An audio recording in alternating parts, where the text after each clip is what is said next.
Actually, before I wrap up the stream, the spoiler warning for anyone who's not up to date with Boruto. You can leave now. It was nice for you coming out, and I'll catch you later in the next stream. But give it a second. But something happened in the latest chapter that was really a big surprise. I'll pull it up now, though. If you're still here, you've probably seen it. Which was that Kurama is back. Yeah. It's not really a surprise how he came back. I think everyone was thinking that's how it would happen for a while now when he first disappeared or died.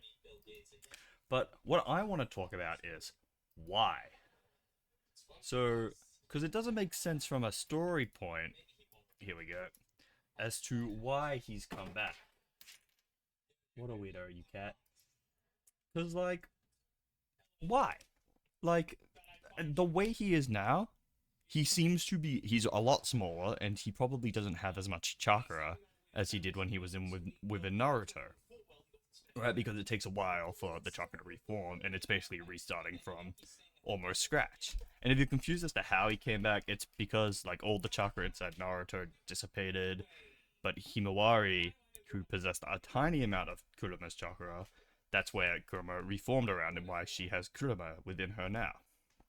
But it doesn't make sense why, right? Like, so where does this work from a story point?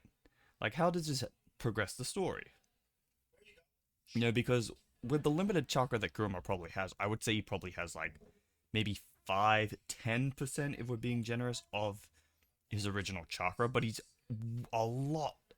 He's like as tall as Himawari, so he's way smaller than what he was at full power.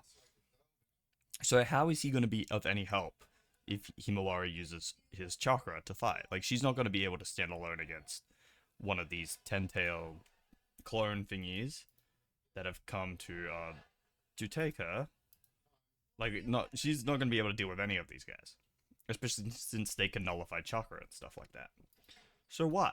And I have a theory that the reason why is because, and this is just a theory. This isn't no way take this at face value or anything. Or you can give me shit for it later if you're watching this later on YouTube.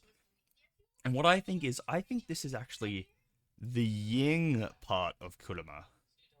Because we know that because Kurama was originally split into two by Minato. Half was sealed in Naruto, half was sealed in Minato. The Yin and the Yang half. Naruto possessed the Yin up until the war, in which the Yin was extracted and he was given the Yang. And then the Yang part of Kurama was all used up and went into a dormant sleep during his fight against Sasuke, and then he got the Yin half back in him. So what I think is going to happen is that the Yin half dissipated using Baryon mode and has reformed inside Himawari, and the Yang half is still within inside Naruto, slowly regaining its power because it couldn't while the Yin half was in. So what I think will happen is this will sort of be a way for these ten-tailed clones that are after Naruto to be able to get him. So it'll be like there'll be a connection between the Yin and the Yang half that will allow them to go into the dimension where Naruto is in a stasis. Kind of like how Obito and Kakashi's half of the Sharingan led to the same place. They both connect to one another. So if you have half of it, you can get to where the other half is. This sounds like complete bullshit now that I'm thinking about it, but it's the only way from a story point that I can logically think of why they brought Kurama back in this state inside Himawari. It's either that or it's a reason for both Kawaki and Boruto to team up to protect Himawari, because I don't see Kawaki siding with Boruto for any reason other than this.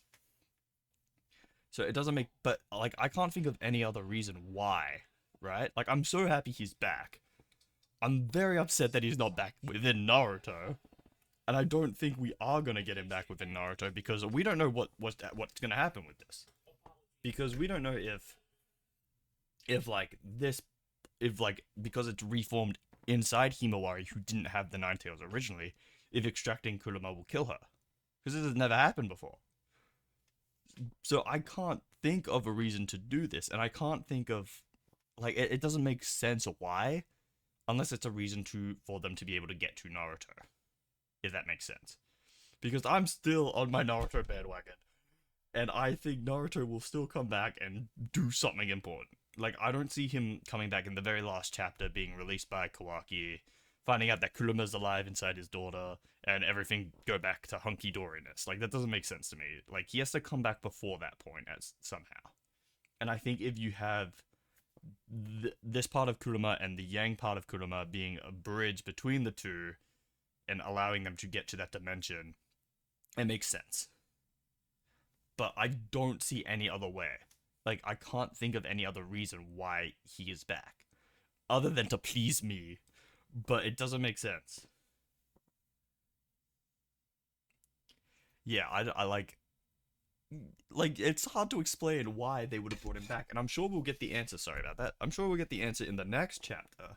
But it's like it raises way more questions than it does satisfy me that he's alive. And it also dissatisfies me that it's not alive inside Naruto. And I'm probably just clinging on to hope that Naruto will still get Kurama back at one point. But you know, like I'm sure we'll find out soon. But yeah, I'm gonna wrap that up here. Thanks for watching the stream, guys. If you're watching this on YouTube, thanks for watching and ranting. Let me know what you think, actually. Like, you guys are like, none of you guys here watch Boruto or care, it seems like. But if anyone's watching this on YouTube and has any other ideas or theories, let me know, because, like, I have no fucking clue why they would bring him back. Like, it makes sense that he's back, logically, but from a story point, it doesn't, right? But yeah, I'm gonna wrap this up here.